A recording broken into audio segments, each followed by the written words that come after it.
오늘 하나님 말씀 로마서 7장 14절부터 24절입니다. 교독하겠습니다. 우리가 율법은 신령한 줄 알거니와 나는 육신에 속하여 죄 아래 팔렸도다. 나의 행하는 것을 내가 알지 못하노니 곧 원하는 것을 행하지 아니하고 도리어 미워하는 것을 합니다.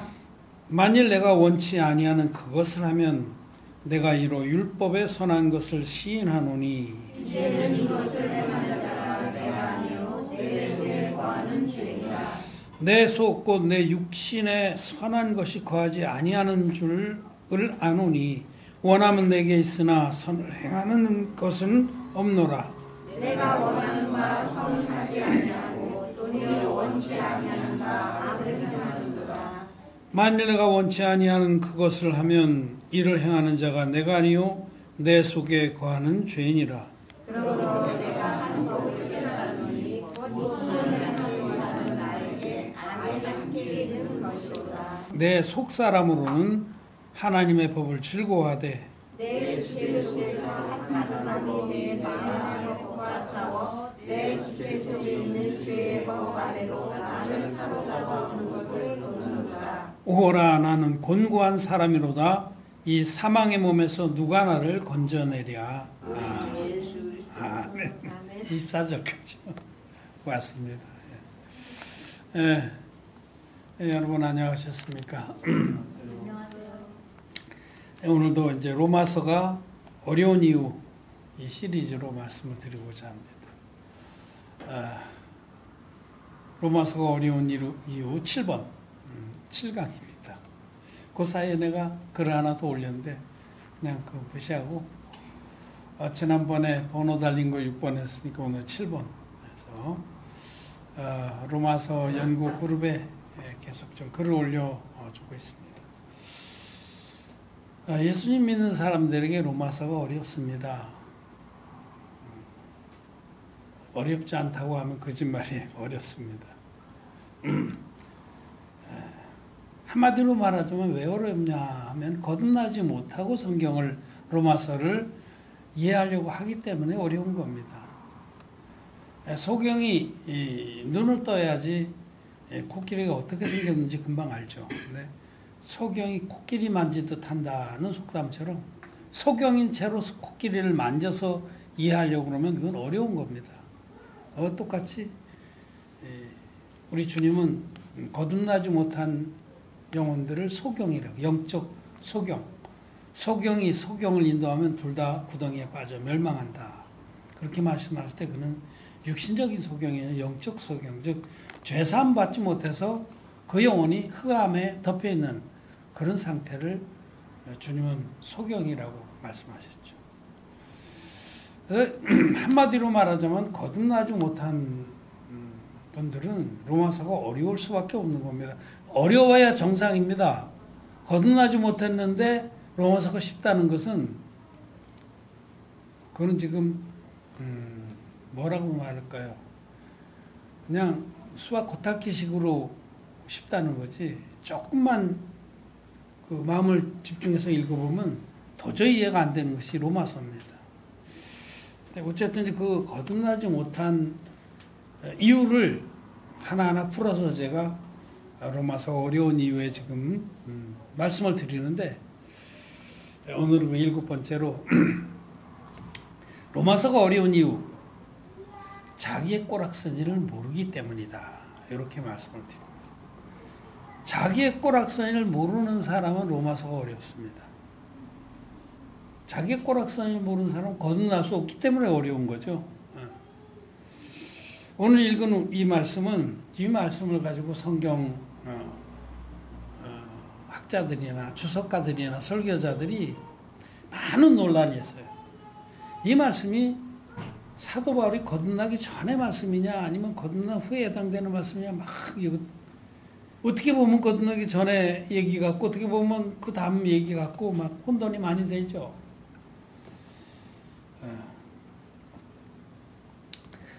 일차적으로 이 말씀은 우리 인간의 실존을 말하는 거예요. 우리 인간의 거듭난 사람이든 거듭나지 못한 사람들은 누구나 모든 사람 다 인간의 실존은 이렇다라고 지금 말씀하는 겁니다. 거듭난 사람은 이런 정말 오호라는 곤고한 사람이로라는 그 자기 실존의 한계에 부딪혀서 주님의 그 진리의 복음을 만나서 듣고 믿음으로 이제 로마서 8장의 놀라운 선포로 넘어가는 거죠. 그러므로 이제 그리스도 예수 안에 있는 자에게는 결코 정죄함이 없나니 이 축복으로 넘어가는 거죠. 이 실존을 제대로 깨달은 사람은 우리 주님이 주시는 그 놀라운 죄사함의 축복으로 넘어가는 거고, 인간의 근본적인 실존을 제대로 깨닫지 못하고 자기 꼬락서니를 모르는 사람은 거듭날 수도 없고 하나님의 그 놀라운 축복으로 넘어갈 수가 없는 겁니다. 그래서 오늘 이 말씀은 거듭난 사람이나 거듭나지 못한 사람이나 동일하게 이 말씀 안에서 나의 실존이 무엇인가를 다시 한번 생각해 봐야 돼요. 실존이라는 거 우리 실체의 모습이라는 뜻입니다. 우리의 근본 모습, 인간의 근본 모습은 무엇인가에 대해서 말씀을 하는 겁니다. 그걸 꼬락서니를 안다, 이렇게 이제 그냥 아주 직설적으로 얘기하면 그런 겁니다. 실존을 안다, 깨닫는다, 이것이 자기 꼬락서니를 안다. 저 여러분도 오늘 이 말씀 앞에서 자기 꼬락서니를 한번 다시 정직하게 바라보고 시인하는 그런 은혜가 있기를 바랍니다. 자기 꼬락서니를 모르면 거듭날 수 없습니다.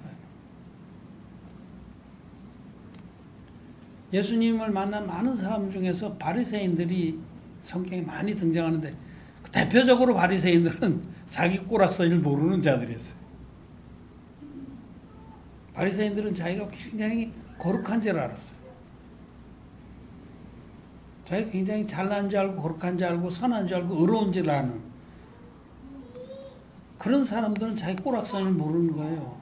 지금 사도 바울은 원래 바리새인 중에 바리새인이었어요. 바리새인으로 치면은 어느 누구도 따라갈 수 없을 정도로 그렇게 경건한 삶을 살려고 노력했고 하나님께 기도도 정말 진실되게 간절하게 많이 했고 자기를 들여서 헌신해서 하나님을 섬기는 예인 줄 알고 그렇게 열심히 했던 그런 분이죠, 사도 바울이. 외모로 치면은 정말 비교할 수 없을 정도로 탁월한 종교인입니다. 그래서 자기 스스로도 사도 바울은 바리새인 중에 바리새인이요, 이렇게 고백을 했어요. 율법의 의로는 내가 누구에게도 뒤지지 않았다, 그렇게 의로웠어요. 대표적인 바리새인인데 그 바리새인이 주님 만나기 전에 이른 도달한 결론은 뭐냐면 오호라 나는 곤고한 사람이로다.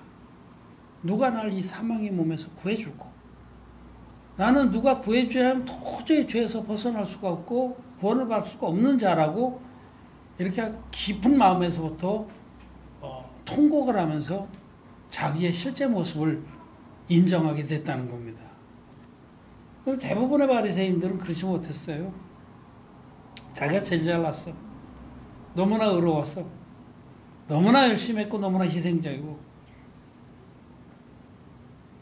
그래서 그런 바리새인 중에는 구원받은 자가 거의 없습니다. 그제 우리 주일날 니고데모에 대해서 얘기했는데 니고데모도 바리새인이죠. 유대인의 관원이라 그분은 거듭났어요.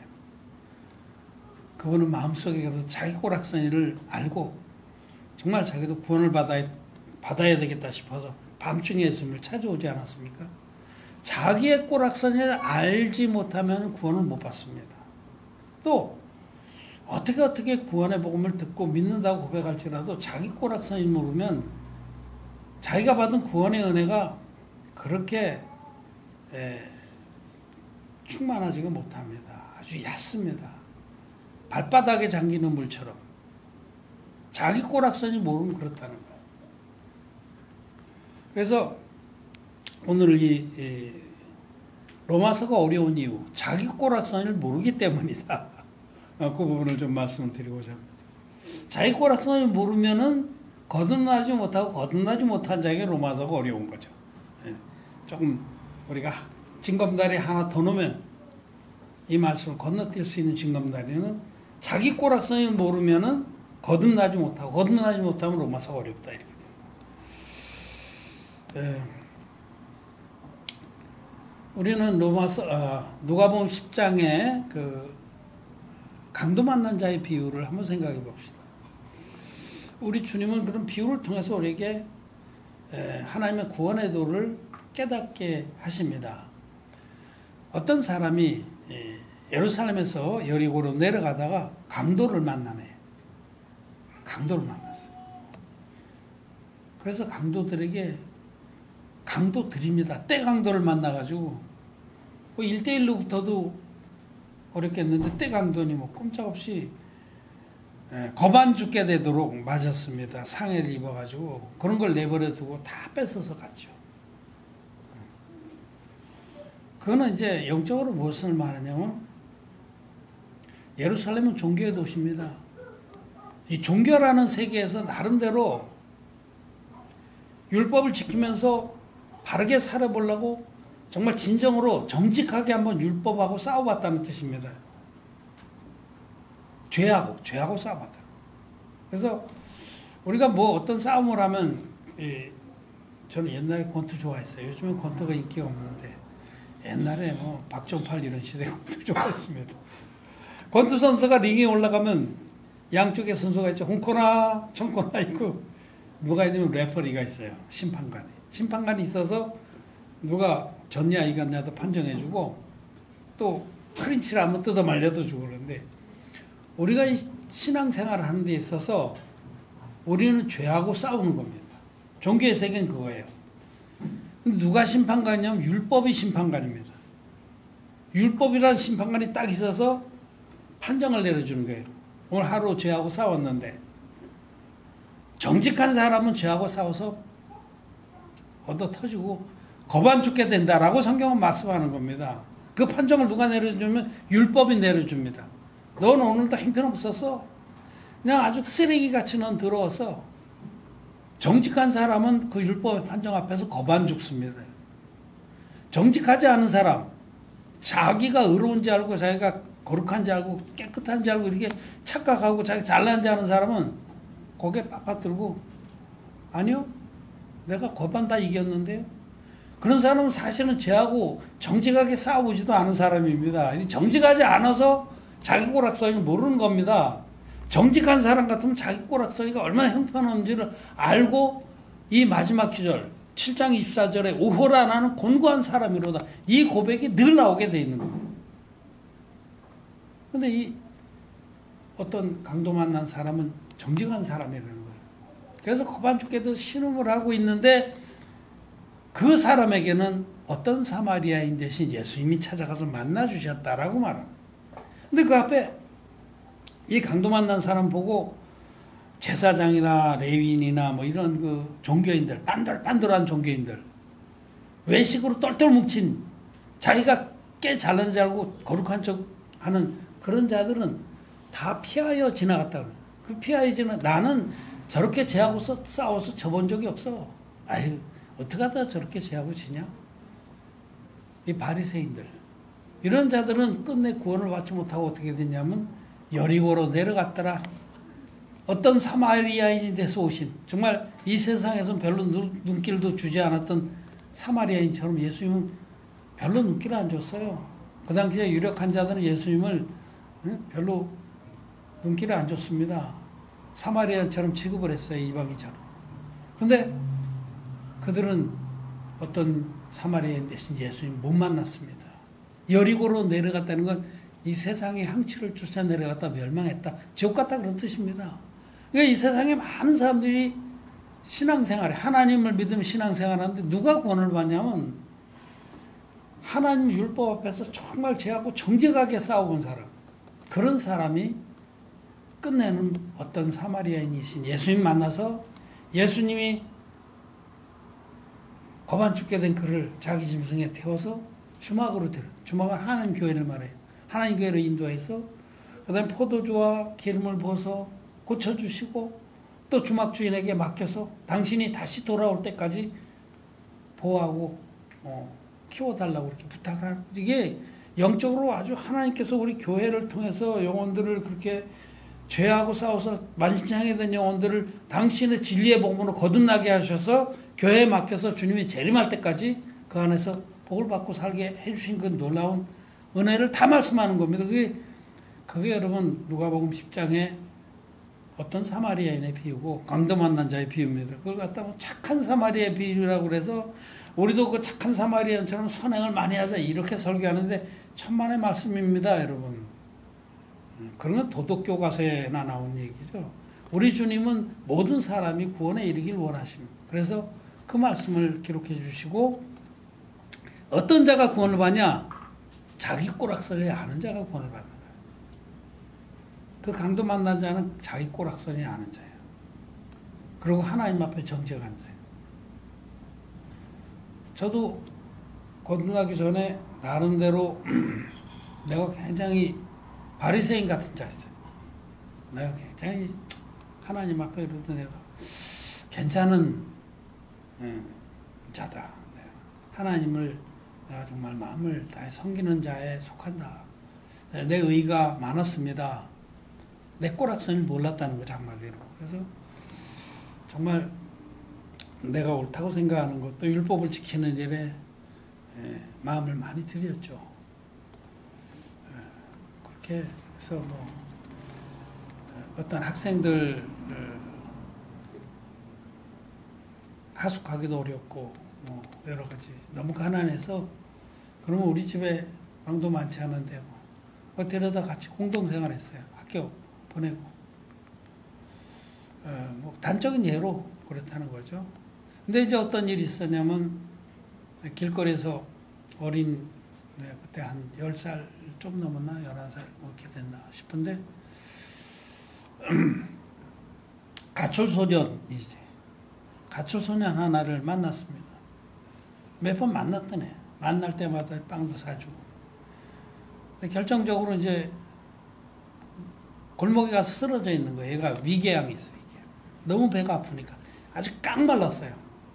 피골이 상접했다는 그걸 말해요. 배가죽이 얇아. 얼마나 말랐는지 갈비뼈가 다 나. 부산아인데. 그래서 이제 어떻게 그렇게 인연이 돼갖고 뭐 그때 당시에 하여튼 아는 분도 있겠지만 교회 데리고 오자. 이걸 누가 가정에 맡아서 자식처럼 돌봐줘야 되지 않겠냐. 그때는 내가 진리의 복음 모를 때예요. 그냥 반쪽짜리 복음으로 그래도 선하게 살려고 몸부림칠 때입니다. 금식도 엄청 하고. 그래서 하여튼 어쨌든 이렇게 과정 거쳐서 제가 그 아이를 양자로 드렸습니다. 의가 빵빵했죠. 그러니까 제가 대학 교수할 때인데 어떤 사람들이 그 사실을 알았어요. 어떻게 하다가 한번 학교를 데려가서 뭔 일이 있었는지 하여튼 그 학교를 안 가고 그날 데려갔는데 누구냐고 물어보서 내가 우리 애들은 아니까 다른 애들 데리고 있으니까 알았죠. 그래서 막 주변에서는 대단하시다고 난리 떠는데 전 또 겸손 떠는 것 같이 속으로는 참 그렇지 나니까 그 정도 하지 이런 생각을 가졌었죠. 근데 그러니까 제 마음에는 네 이웃을 네 몸같이 사랑하라 이 말씀 내가 순종해야 된다는 거죠. 그래서 그렇게 하려고 무진 애를 썼습니다. 그리고 난 그렇게 하는 줄로 생각했어. 내가 그래도 길거리에 애를 데려다가 자식으로 학교로 같이 보내고 밥 먹여주고 뭐 돌보는데 그런지 알았어요. 근데 정말 주님이 제 마음에 계속해서 말씀으로 네가 정말 네 이웃을 네 몸같이 사랑하냐고 물으시는 거예요. 어떤 일이 있었냐면 이 아이가 학교 가면 제일 먼저 와요. 쏜살같이 와. 달리기도 엄청 잘해. 우리 아이들하고 원래 2살이 위인데 같은 반에 넣었어요. 학교를 안 다녔으니까. 근데 제일 먼저 와요. 왜냐하면 얘가 너무 배를 고라서 그동안에 먹고 싶어서. 뭐 엄청 먹는 것도. 오자마자 학교 다녀왔습니다. 그러고 들어오면 난 이제 대학 강의할 때니까 집에 시간이 많아요. 일주일에 뭐 12시간만 강의하면 돼. 집에서 책 보고 뭐 이런 시간이 많죠. 확 뛰들어오면은 냉장고도 확 열어제끼고 거기 있는 거를 우리 애들 둘에다 가까이 3명이면은 보름달도 3개, 요구르트 3개 이렇게 사놓을 거 아니에요. 혼자 다 먹어. 혼자 까갖고. 혼자 다 먹는 걸 내가 보면은 눈에서 불이 나는 거예요. 그럼 막 소리를 지는 거예요. 지수야 이놈아 새끼야 너만 입이냐? 응? 네 동생들 거 남겨놓고 먹어야지. 그리고 여차하면 등짝도 한 대 후려 때린 거죠. 이놈 새끼. 그렇게 여러 번 얘기를 해도 말 안 듣냐? 근데 이제 내가 바리새인이니까 그래 놓고는 마음이 찔리는 거예요.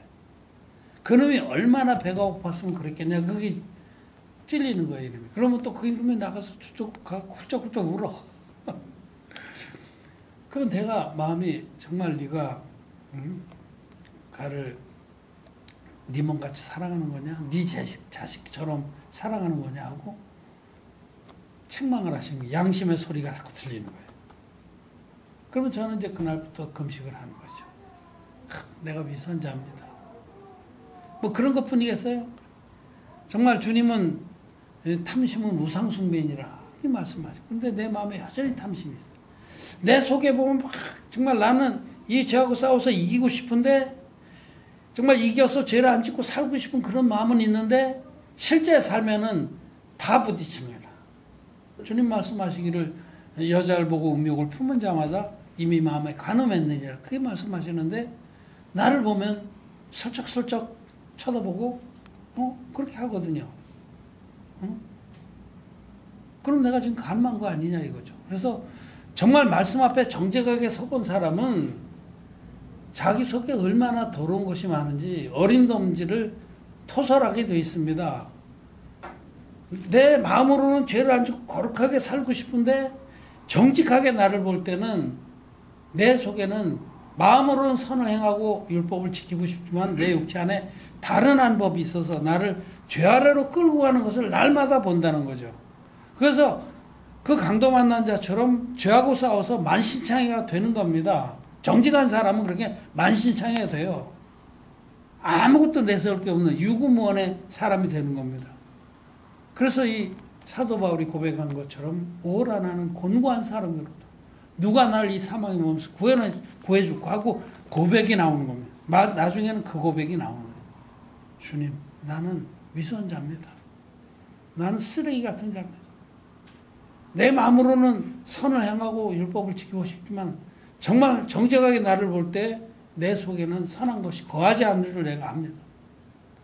내 속에서는 선을 행하기를 원하는 마음도 있지만 내 마음속에 내 육체 속에는 죄의 법이 거해서 나를 끊임없이 죄 아래로 끌고 가는 것을 봅니다. 여기 이제 23절에 22절부터 23절까지 보면 내 속사람으로는 하나님의 법을 즐거워하되 내 지체 속에서 한 다른 법이 내 마음의 법과 싸워 내 지체 속에 있는 죄의 법 아래로 나를 사로잡아 오는 것을 보는도다.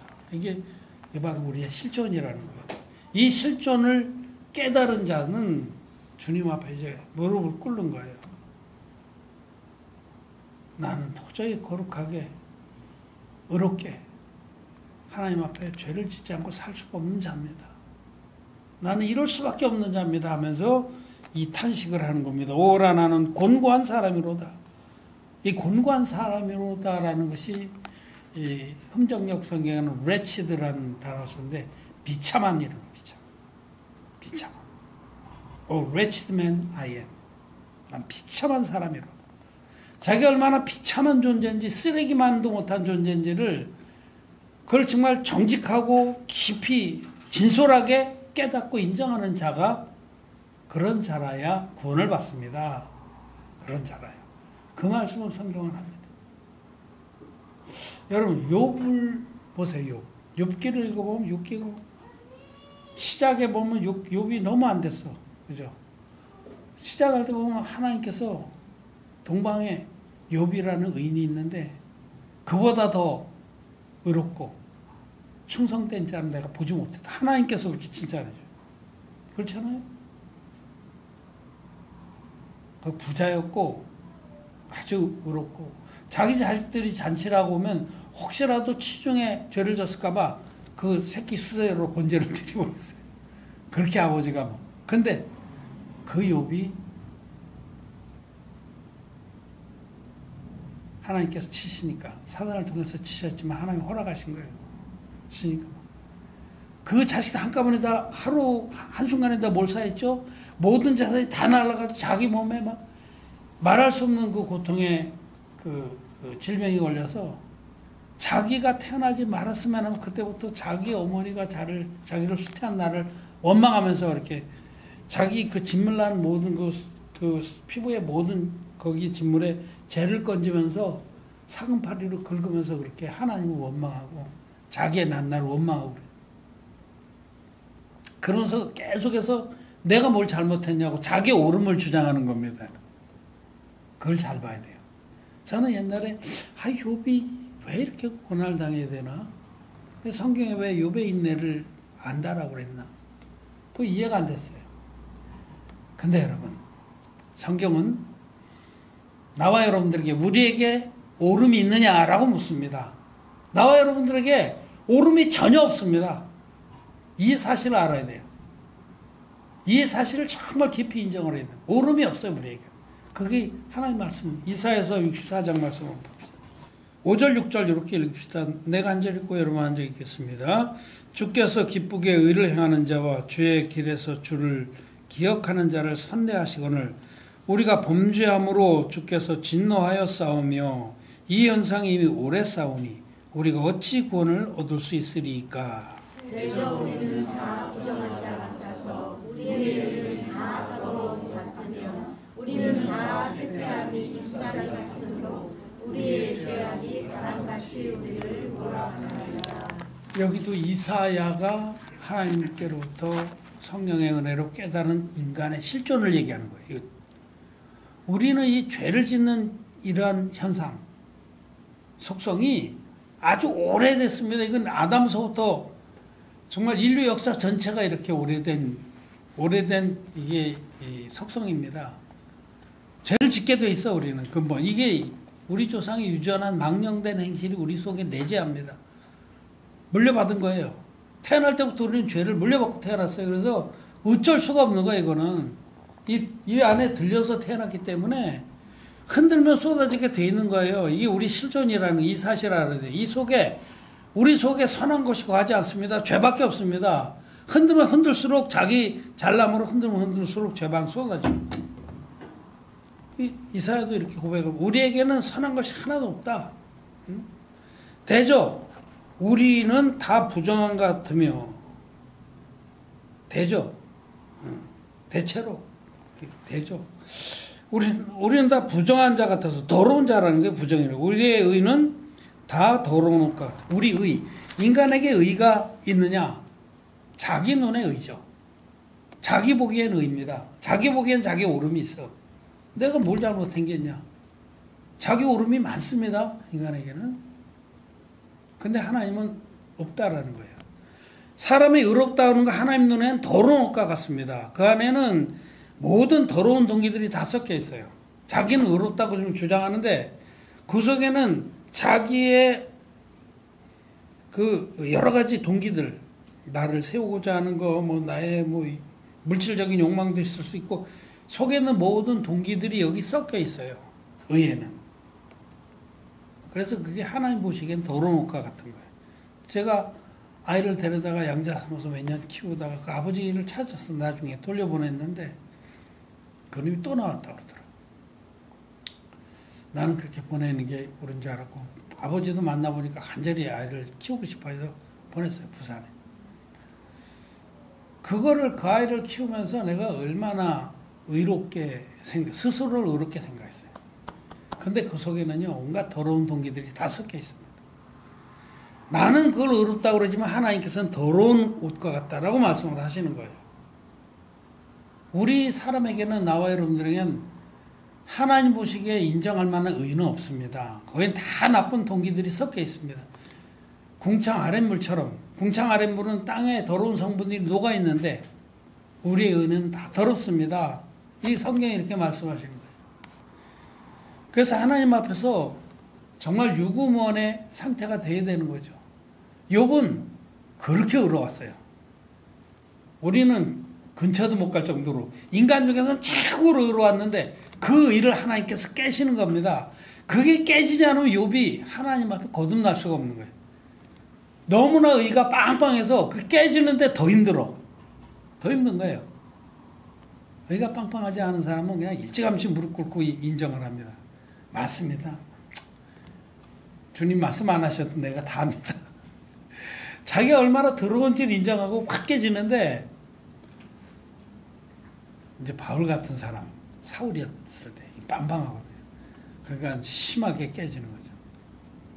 욥 그렇게 깨지는 거죠. 그런데 자기 의를 끝내 깨지 못하는 사람은 어떠냐?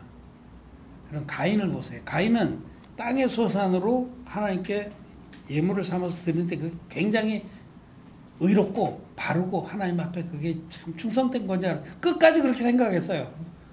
자기 의를 끝까지 주장하는 자는 어떤 현상이 일어나냐면 분해서 죽어. 분해서. 가인이 끝내 분해서 하나님을 곁을 떠났잖아요.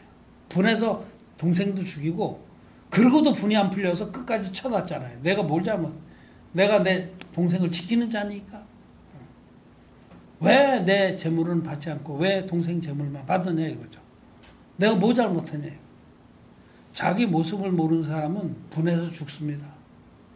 자기 모습을 인정하는 사람은 어떤 부분에 그러면 내가 그렇지. 맞지. 그러고 인정하고 하나님께서 나 같은 자를 구원하신 그 은혜 가운데 충만해서 마음이 언제든지 하나님의 은혜 가운데 충만한 겁니다. 그래서 우리는 이 바울이 사울이었을 때 정말 의롭고 강직하고 다른 모든 사람의 칭찬을 받을 만큼 잘났고 탁월했어요. 청년회 때부터 탁월했습니다. 그래서 청년회 때부터 자기가 교제하는 교제권이 대제사장하고 놀았어요. 그 레벨에. 그러니까 자기가 이 예수 이단 무리들을 잡아들이겠다고 대제사장 칙서를 받아들고 부하들까지 붙여졌고 다마스커스로 달려가다가 거기서 버라스 주님 만나는 거죠. 그때 사실은 오랫동안 그 사울의 마음속에 갈등이 많이 진전이 됐습니다. 갈등이 많이 도대체 저들은 누구길래 이렇게 잡아 죽으면서도 기쁘게 저렇게 죽나? 스데반이 돌에 맞아 죽으면서 도대체 그 믿음이 무엇이길래 예수가 누구길래 저가 주 예수의 나를 받아달라고 그러면서 그 기쁨으로 찬양하면서 죽나? 갈등이 막 일어났죠. 싸움이 있었죠. 그러면서 그도 감도 만난 자가 된 겁니다. 여기 마지막 이 고백, 오라 나는 곤고한 사람이로다. 이 사망의 몸에서 누가 나를 건져내라. 이 고백에 도달해야만 자기 꼬락서니를 진짜 깊이 진솔하게 깨닫고 이 고백에 도달해야만 온전하게 죄사함도 받고 또 죄사함 받고 나서도 은혜 아래 강하게 되는 겁니다.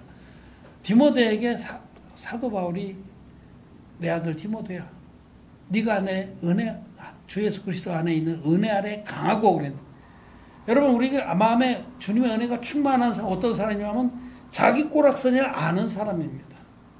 내 꼬락서니가 진짜 쓰레기만도 못하는 걸 아는 사람이 죄사함도 받고 죄사함 받은 후에도 그 마음 안에 주님의 은혜가 늘 넘칩니다. 그리고 혹시 우리 형제나 자매들이 혹시 뭐 잘못한 게 있어도 나는 거기 되면 훨씬 더 형편없는 자인 걸 알기 때문에 얼마든지 이렇게 수용하고 또 용납하고 덮어줄 수가 있는 겁니다. 그것만 하면 뭐 우리 사이에 아무 문제가 없는 거예요. 그러지 않고 끝까지 의를 세운다고 그러면 그건 문제가 있는 거죠. 네. 정말 자기가 지옥 갈 자인 것을 인정해야 됩니다. 주님의 은혜가 아니라고 하면 나는 반드시 지옥 갈 자다. 이 고백이 바로 오라난 곤고한 사람이다. 여러분 가운데 주님의 은혜가 아니라면 난 반드시 지옥 갈 자고 골백번 따져도 지옥 갈 자라고 인정을 못 하시고 안 하시는 분들이 있으면 오늘 다시 한번 말씀 앞에 정직하게 쓰시길 바랍니다. 여러분들은 어떠신지 묻습니다. 여러분들 정말 자신의 꼬락선을 아시는가? 그렇게 잘났는가? 한번 오늘 돌아보시는 그런 말씀의 계기가 되길 바랍니다. 로마서가 어려운 이유는 자기 꼬락선을 모르기 때문입니다. 자기 꼬락선이 아는 사람은 로마서를 이해하기 시작해요. 아, 사도바울이 로마서 7장 24절에 오라는 곤고한 사람이라고 하고 마음 밑바닥에서부터 통곡의 소리를 외쳤는데, 아, 그게 그래서 그랬구나. 정말 율법 앞에 정직하게 서본 사람은 그런 고백이 나옵니다. 지금 기독교인들이 거듭날 수도 나지도 못하고 또 이 진리의 말씀 앞에 나오지 못한 이유도 자기들이 신앙생활을 잘하는 줄 알기 때문에 그런 겁니다. 현대판 바리새인들이기 때문에 그런 겁니다. 자기 꼬락선을 몰라도 너무 모르기 때문에 그런 거예요. 조금 뭐 한 거 가지고 마치 자기가 굉장히 거룩하고 의롭고 막 헌신한 걸로 알아서 그런데, 정말로 저하고 정직하게 싸워본 사람 같으면 자기가 얼마나 쓰레기만 못한지를 고백하게 된다는 겁니다. 자기 꼬락선을 알아야 한다. 오늘 거기까지 말씀을 드렸습니다. 말씀 마쳤습니다.